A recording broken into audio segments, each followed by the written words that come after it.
Welcome back to today's video. I haven't posted in a while, but the engine is in the car. So this is the LC9 we have been building. We've just been building it to make 400 horsepower, nothing crazy. And I believe it's still pretty much the same from where I left off.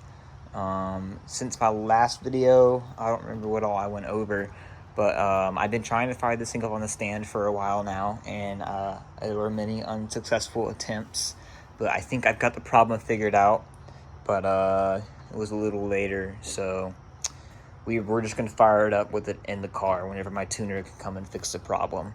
Essentially what was happening is, as we were trying to start the engine, it would run when we would hit it with the spray, but it just wouldn't stay alive on its own juice.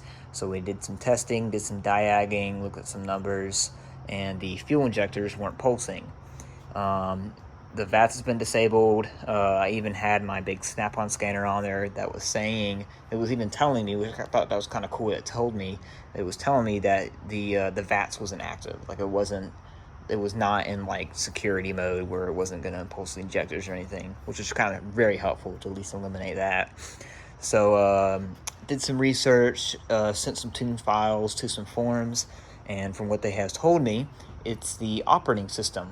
Now they just told me, not so kindly, that my tuner had just disabled all of the transmission things inside of the computer. I'm not a tuner, so maybe this sounds really dumb to you, but tuner guys will know what I'm talking about. But because the computer I have, which is, I don't actually know where my computer is. It's probably there. It is.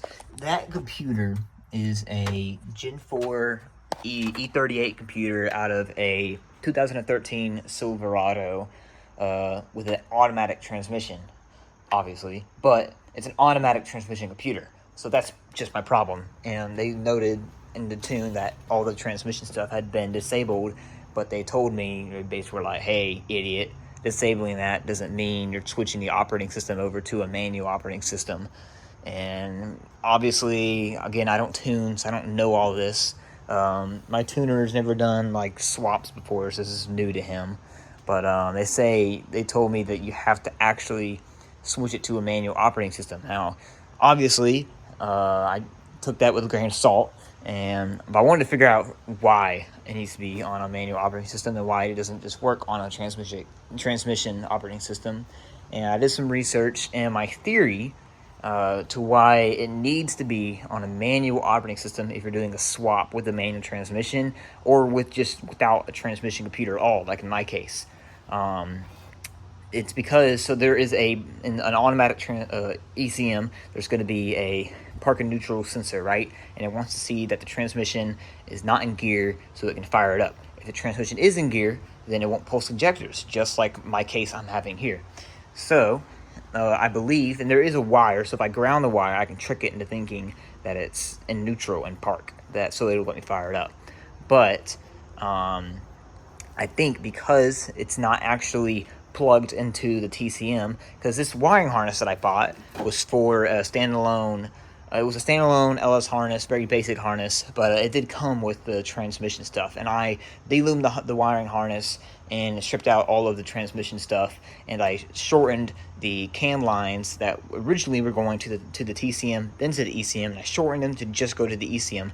So I'm thinking the ECM sees that it's not getting any communication between the TCM, and it's not trusting the park neutral safety switch.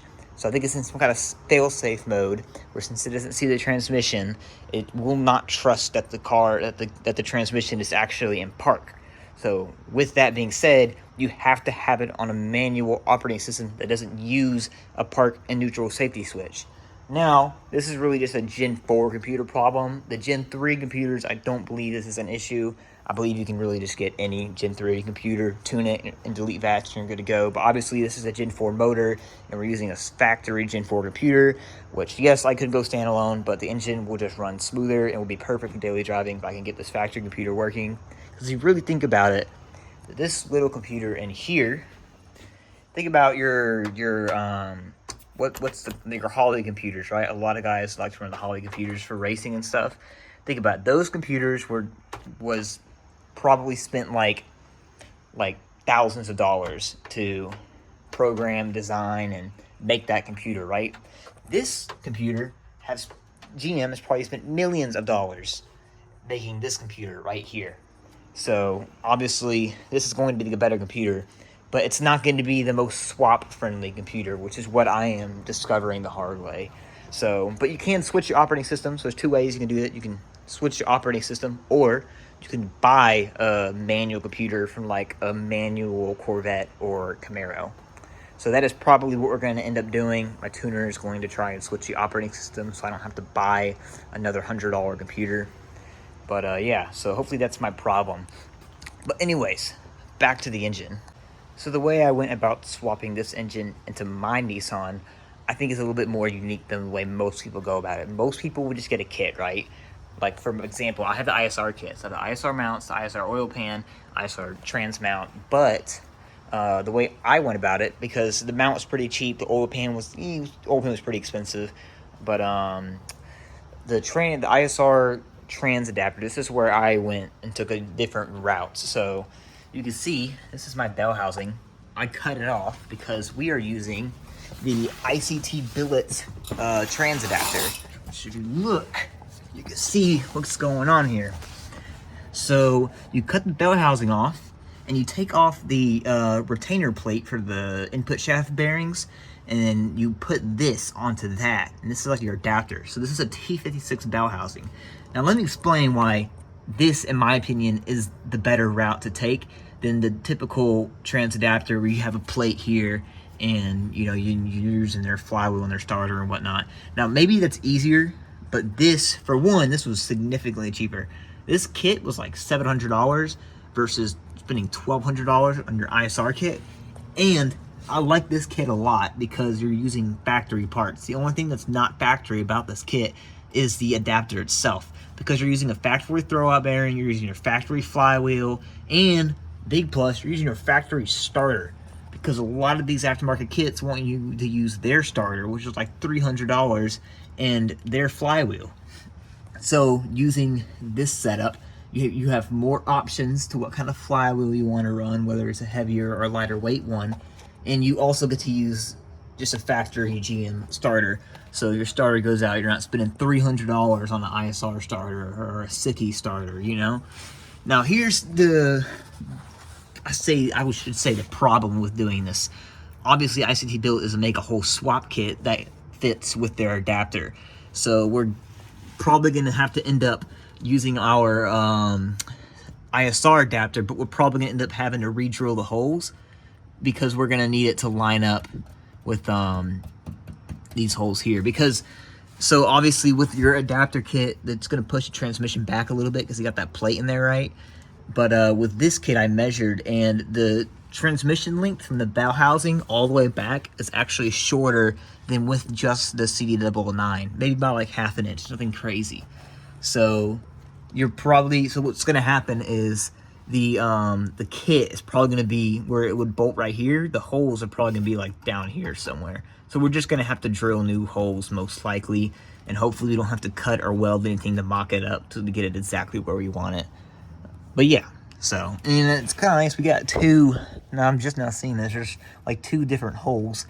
I don't know if maybe the automatic is a little bit different. Maybe the automatic's bolting here or something. I don't know. But that's kind of nice, because you might try to use those, because you can see I have some tap screws in here, because I did pull this transmission out when I was like 16, and I didn't do a very good job. I think I messed up some of these threads putting these bolts back in, but these ones look pretty good, so we'll probably end up using that. But yeah, so that's how I got it in, or that's how I did my trans adapter. I really like it. Really cheap kit, really affordable. You're using factory parts. And then for this part up here, because we are keeping our CD009, I think ISR makes a T56 adapter, but since we're not using the T56, LOJ Conversions makes a shifter, I think like a shortened shifter bracket thing here. So we already ordered that, and I'm hoping that's gonna line up with our hole. And if it doesn't, we're probably gonna have to end up, depending on if it's too long or too short, we'll probably have to modify the bracket and or cut and weld this factory linkage here if it's not exactly where it needs to be. But fingers crossed, it's at least we'll be able to work with it, you know, because then that'll make my life a lot easier. And then for the drive shafts, again, because we're not using the ISR kit, so we can't use the ISR drive shaft, we're just going to get one custom made, which shouldn't be bad. My buddy had one custom made for his LS swapped Volvo for about $300, so it's not going to break the bank. And as far as getting the engine in the car, to make it easiest, obviously don't try to put it in with the headers. I didn't even try to the first time. I've heard people trying to do it, and it just ends up being very difficult to do, and you end up just having to take the headers off anyways, and you're probably going to scratch up your engine bay a lot, which I tried to keep that to a minimum. And as far as banging the firewall in, you only really have to bang it in right here. There's like a little lump that comes out right here. You just hammer it in because it is going to want to touch the valve cover right here. Just hammer it in a little bit and we're good to go. So that's all the hammering I really had to do to get this thing in here. And it looks like it belongs in there. So, but yeah. So this is where I'm probably going to start filming my new YouTube series. Starting with that, we're going to be putting on the ISR headers. It's probably the first thing we're going to do. Yeah, if you come here, we got our checklist of all the things we need to do, and it is quite a lot. So a lot of fun YouTube videos we get to make, and yeah. The first thing we're taking care of is going to be the headers, pretty much everything underneath the car. The headers, the trans mount, the shifter thingy, and maybe the drive shaft. We might hold off on that. But yeah. So come back for the next video where we'll be putting in these headers.